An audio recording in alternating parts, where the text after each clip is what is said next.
If you have a complaint, then you can leave. This is our home. I finally lost my temper at the person in front of me who was yelling at me. Sheesh, I really did it, didn't I? I thought so for a moment, but I had no regrets. My name is Susan, 33 years old. I live with my husband John and our 3-year-old daughter, Lily. I started working part-time at a local supermarket after Lily started kindergarten. Although my days are nothing special, I've come to appreciate my ordinary life. But for the past 6 months, I've been bothered by something. Hey Susan, this is a stylish outfit. You should have been careful when washing it. The person showing me the slightly wrinkled clothes complained. She's John's sister, and my sister-in-law. Her name is Patricia. She's unmarried, and as far as I remember, she's 40 years old. Huh? I didn't know. It was just mixed in with the usual laundry, so I didn't notice. I would think you would know it's an expensive one just by looking at it. But I suppose you wouldn't understand, being fond of non-brands, Susan. When she said that, she went back to her room with a face like it can't be helped. Well, you should wash it yourself then, I said under my breath. It was always like this.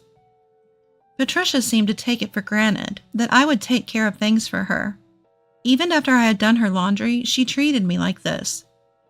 It was so frustrating, and for some reason, I was even preparing my sister-in-law's lunch. You're making Lily's lunch, right? Then could you make mine too? I tried to refuse, suggesting she should make her own, but she responded. I've never made lunch before. My mom always did it for me. I don't care. I'm not your mother. Then, this stupid sister-in-law took my daughter's lunchbox to the office without permission, which I made early in the morning. I lost it. Couldn't you tell it was Lily's? Just by looking at it? Lily was crying this morning because her favorite lunchbox was missing. Despite how angry I was, she just responded. I thought you'd made it for me since it was on the table. I'm sorry. With a silly grin on her face. What's with that face? It's not cute at all, I thought to myself. By the way, her review of the lunch was, I'm on a diet, so it was just the right amount. She could at least say thank you. I suggested she could just buy lunch, but she replied she didn't want to because it would be unbalanced nutritionally. As a sort of revenge, I made her lunches filled with frozen meals a few times, but it didn't seem to bother her. Basically, it was clear she just wanted to make her own life easier. Enough! Half a year ago, we began living in this house with my in-laws. Since we moved here, I've found myself getting irritated much more frequently. Even if I told John about it, he didn't seem to take it seriously, while I was begrudgingly doing the housework. Susan, I'm sorry. My mother-in-law, leaning on her cane, started a conversation. She had lost her husband about a decade ago and had continued to work as a full-time employee since then. She had slightly high blood pressure, which led to her suffering a stroke one day. Fortunately, she survived, but was left with a slight paralysis on her right side. With the help of a cane and leg brace, she could still manage to walk. However, maintaining her job was too much of a challenge, so she had to quit her long-term employment. Now she lives on her pension. It's a real lifesaver that you've come. Thank you, Patricia, as always. I apologize, she said. My mother-in-law had no language impairment and could converse like this. Whenever my sister-in-law and I had a disagreement, she would always apologize to me like this. To my selfish sister-in-law, my mother-in-law would regularly say, Enough is enough. You should leave right now. But my sister-in-law would just respond with, Huh? Why? It's convenient to live here since it's close to work. Okay, I'll consider it. Showing that she wasn't really taking it seriously. My mother-in-law was never an old-fashioned bully, and she would always thank me. Even my daughter Lily was very attached to my mother-in-law. When I first heard that my mother-in-law had collapsed, I could never have imagined that things would turn out this way. Because my sister was also living with her, and even though my sister-in-law had a job, my mother-in-law was neither bedridden nor needed 24-hour nursing care. I just thought I'd drop by once in a while and lend a helping hand if needed. But my husband thought differently. "Let's move into my parents' house." My husband told me this after my mother-in-law's collapse, and after a day at work. "What?" Caught by surprise, I stared at him open-mouthed, and he said, "I've already contacted the real estate agent, and we'll terminate the lease at the end of next month." "You can't just spring this on me, and moving in together all of a sudden? Wouldn't your mother dislike that?" I was shocked and told him so. Despite what I said, my husband said, "It'll be fine, and it's my childhood home after all.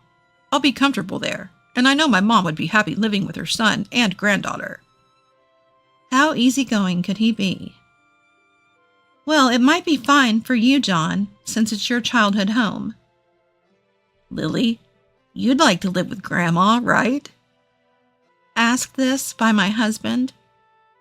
Our innocent daughter answered, Yes, Lily loves Grandma. At that time, I didn't think my sister-in-law would be so terrible, and I seriously thought it would be tough to leave my mother-in-law to Patricia. Patricia must have a tough time handling it all alone. "Let's all pitch in and help until things settle down," I told my husband. In response to my words, my husband replied, "Huh? Help out? Well, yeah, sure." His response was vague, and I wasn't sure if he understood or not. And that's how things went. And before we knew it, we had moved into my husband's family home. As I expected, my mother-in-law had a complicated expression on her face on the first day we moved in. "I'm really fine, you know. Susan, suddenly moving in? You must have disliked it, right?" She told me with an indescribable expression on her face. Upon hearing those words, I immediately knew that my husband had made the decision to move in with his mother against her will. But there is such a thing as getting used to circumstances, and despite our initially stiff interactions, my mother-in-law and I gradually became amiable through continued conversations. She willingly helped with dinner and the household chores, saying it was sort of like therapy. My parents' house is far away from the center, and I was deeply moved. My mother and I used to cook together like this. It's kind of nostalgic. "Lily will help too." Ever since she started attending kindergarten, my daughter Lily's vocabulary has grown. She plays with a lot of her friends, and her appetite has significantly increased. She's become more assertive recently, and when her favorite clothes are in the wash or she dislikes her hairstyle, she often has a sulky expression. Even that behavior is cute, and I can tell she's becoming more independent. "I'm taking a day off from kindergarten today." Even when she puts on a sulky face. "Oh, Lily, you're looking super cute today, just like a princess." When told this by her grandmother, she'd often perk up and cheerfully go to kindergarten. My self-centered husband and sister-in-law Patricia continued to be a source of concern, but I began to think that life at my in-laws might not be so bad. I never imagined what would happen next. "Hey, since we started living in my childhood home, you should increase my allowance." One day, my husband actually said this. I didn't quite understand what he meant. "Huh? What do you mean? It's hard to understand." As I said this, my husband looked puzzled and said, "Well, we're living here now, so we're not paying rent or utility bills, right? So you can give that to me as my allowance." He said something stupid like that. Moreover, my husband said it was strange that his allowance remained unchanged, even though our household income should have increased since I started working part-time. "We've come back to my original home, and everything is free." He even said that. What? Free? What's he talking about? Thinking to myself, Was it me, or was my husband crazy? I really couldn't understand what he was saying. If I had to say, I was confident it was my husband who was being ridiculous. Well, it's true that this is your mother's house, but we're living here and we often pay for groceries and daily necessities.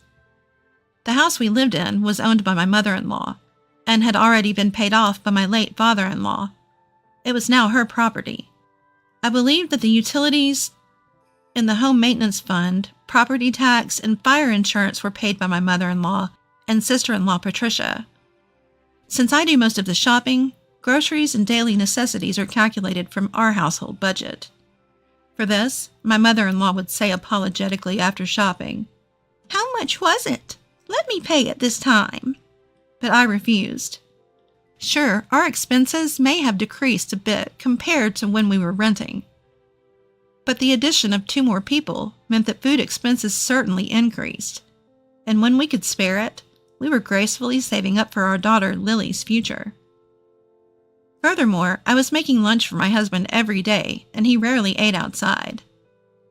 My husband, who didn't have many friends, spent his holidays at home, mostly playing video games. Did he really need an allowance? I thought, but I gave him a reasonable amount anyway. I couldn't understand what he was so dissatisfied with.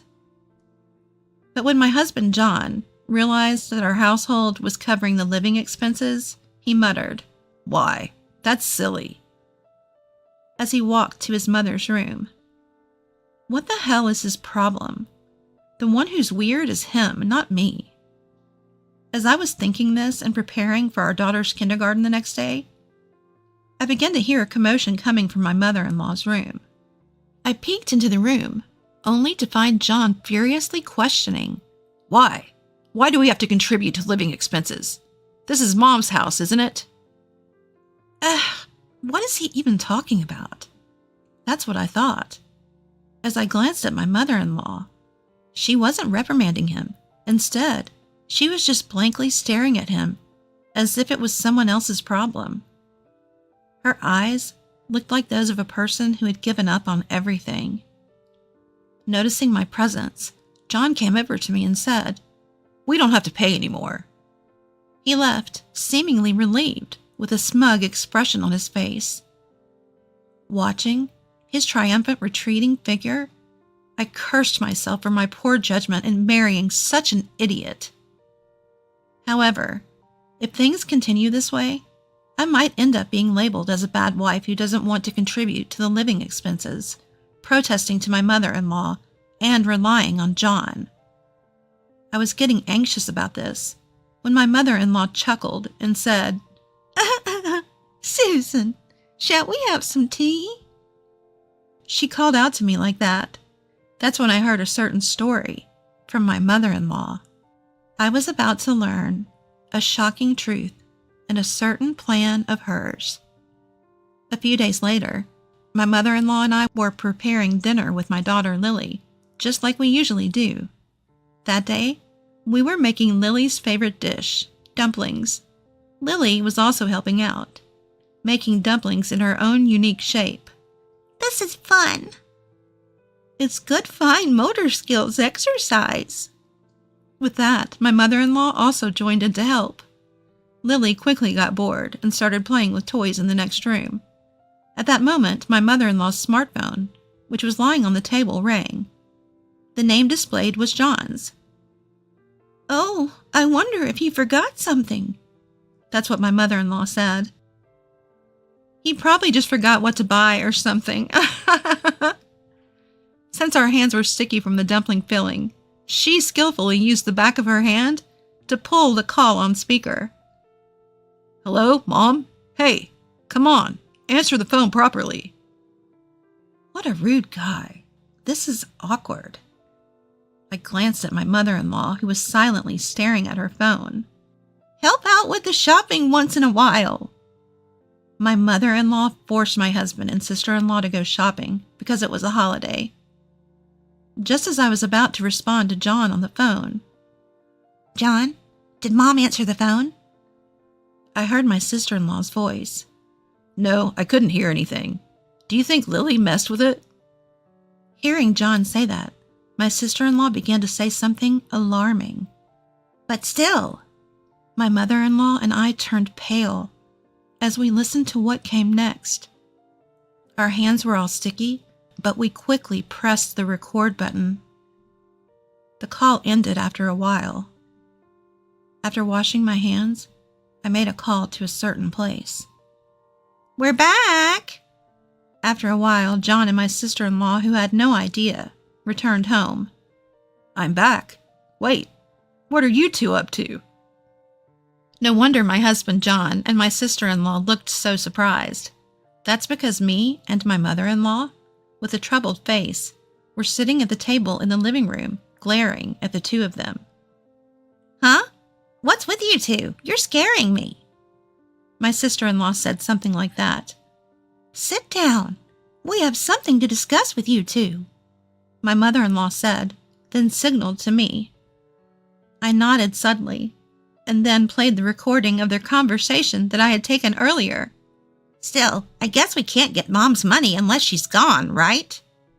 My sister-in-law spoke to my husband John in a casual tone, like she was deciding what to have for dinner. Is that so? That's a bummer. You said you found $50,000. That's why I came here. The worst part is Mom is really sneaky. That's definitely Dad's inheritance. We only got a merely $1,000. Their conversation went on. Finally, my sister-in-law said, She's so slow, it's frustrating, isn't it? Like when she's slowly going down the stairs? Don't you sometimes want to push her?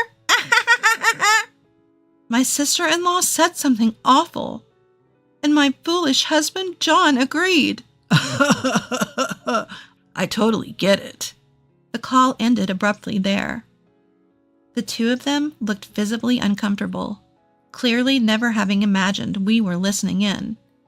Hearing their conversation, I felt a threat to my mother-in-law's safety and immediately consulted the police. However, they didn't seem very helpful, saying it was a family matter. After the call, my mother-in-law said, I understand how you two feel very well. I've been thinking about it for a while now. I'm selling this house and moving.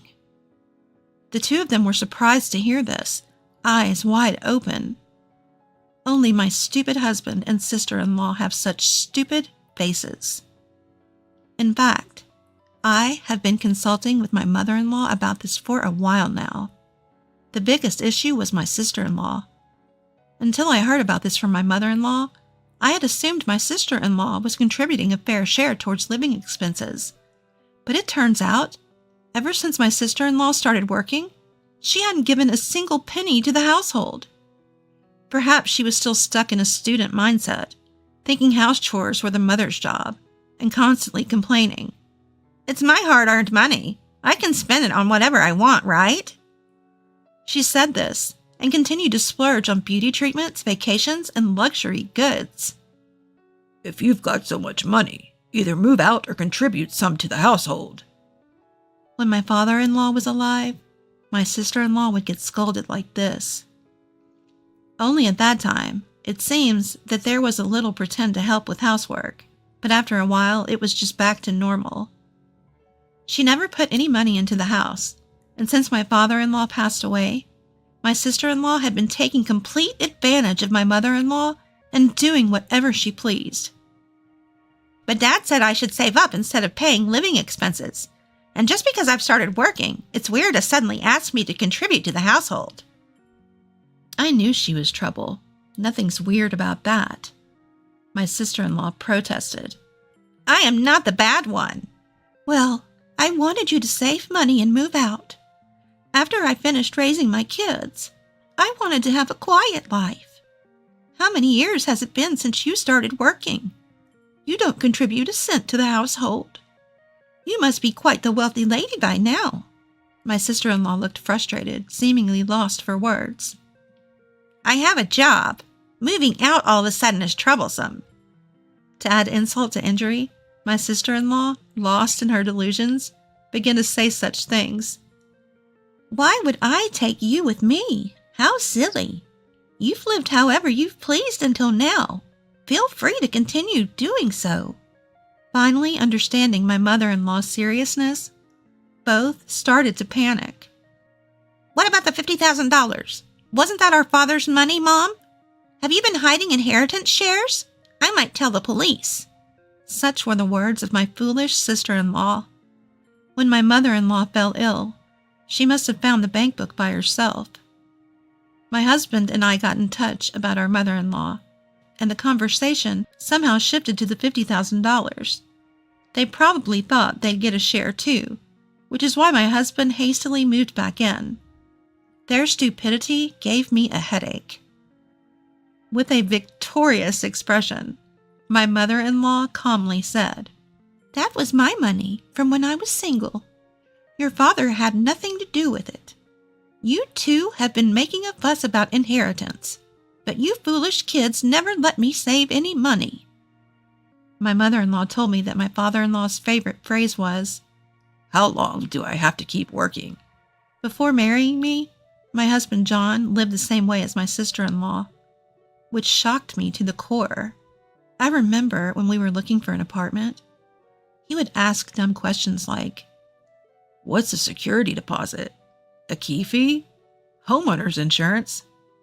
Aren't utility bills supposed to be around $30 a month?" I cursed my past self. Our conversation must have woken up Lily, who had been sleeping in the next room. With a sleepy face, "If you do something wrong, you should say sorry, right? Can Papa and my auntie do that? Since you are grown-ups?"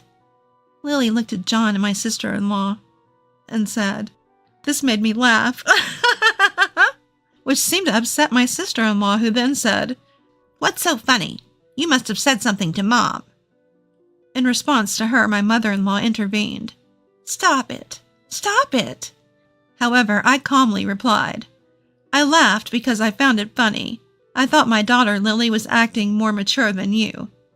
I calmly said, "I do the laundry, make lunch, but with no appreciation from you two. Lily can say thank you, right? Why can't you utter a single word, sister-in-law? Are you a baby?" I may have overstepped a bit, but my usual irritation exploded into words. "Aren't you embarrassed to make me wash your tacky underwear? Where did your sense of shame go? It'd be better for you to move out and find it." As I spoke indifferently, my red-faced sister-in-law said, "If you have any complaints, get out. This is our house. Take that annoying kid and get out." At this point, I had had enough. "Shut up! You should leave. You, such an idiot!" I shouted with a voice so loud that my throat hurt, but I didn't regret it one bit. A while ago, after dinner, I was watching TV when a segment came up. "Adult men and women living in their childhood rooms are increasing." Apparently, that's what they call people who, although technically employed, use all their salary solely for their own pleasure, continue to live at home with their parents, and leave all household chores to them like some selfish demons. The scariest thing I felt when watching this TV show was not the program itself, but the sight of my husband John and my sister-in-law Patricia laughing uproariously at the feature, asking, "Are there really such people out there?" Whether my sister-in-law was silenced by my spirited gaze or what I said. A few days later, the day came when my mother-in-law decided to leave the house. "Well then, I'm putting this place up for sale, so I'd like you two to move out by the end of the month." Saying this, she left without revealing her destination. "Who would have thought it would come to this? We have to find a house for the four of us to live in. It would be nice if we could find a nice single-family home." Upon hearing my husband's absurd words, "If it's just the two of you, wouldn't a two-bedroom be enough?" I retorted. And to my words, John laughed, asking, "Two people? How do you figure that?" He and my sister-in-law laughed off the situation, but ignoring them, I said, "All right then, let's go, Lily. Shall we go to see my mom?" At my words, my daughter Lily also responded, "Yes, I'm happy because it's been a while since I've seen Grandpa and Grandma." She had a smile on her face. What do you mean?" He is flustered, as if he doesn't know what's going on. His confusion was comical, prompting me to say, "I'm divorcing you. The thought that Lily and I could be pushed down the stairs one day scares me. I can't live with you anymore." In response to my words, he stammered, That was just a joke, right, sis?" My sister-in-law, possibly worried about losing her potential maid, responded, Yes, so let's live happily together." John even had the audacity to suggest living together in my parents' home, to which I responded, "How can a person who can't even care for his own parents possibly care for others?" That's what I told him. Right then, the taxi we had called arrived. As Lily and I got in, I said, "Please feel free to live your life as you wish." I left my in-laws' home with a smile. In the background, I could hear John crying out, "Don't go! Don't go!" like a child. In the past, I thought that childishness was cute. However, now I can only think of it as, wow, I feel bad. As for John and my sister-in-law, they ended up renting a small apartment with no security deposit or key money, as they had little savings combined. With little life skills and a reluctance to lower their lifestyle, they inevitably struggled to get by. They should struggle. It's too late for regrets. By the way, the reason that my sister-in-law noisily fixed a lunchbox was because she was trying to impress a colleague at work. She didn't know, but the coworker already had a lovely girlfriend. Her lunches, which she obviously didn't make herself, became a topic of office gossip when they abruptly changed from nice meals to something awful in the lunchbox. I heard they caused quite the stir in the office. Apparently, she was the butt of many jokes behind her back. This was a story I heard from a mom friend who happened to work at the same place as my sister-in-law. I couldn't help but laugh. But she's a stranger to me now, so I could care less. Having returned to my parents' home, I now live peacefully with the help of my parents and my daughter Lily. My ex-husband John spent all his free time gaming and hardly ever played with Lily. So far, she hasn't seemed lonely or shed any tears. She has made new friends at her new preschool and seems happy attending there with a smile on her face. When Lily gets a bit older, if she wants to see her father, I'll let her, as that's her right. I wanted to take care of my family and spend each day without any regrets.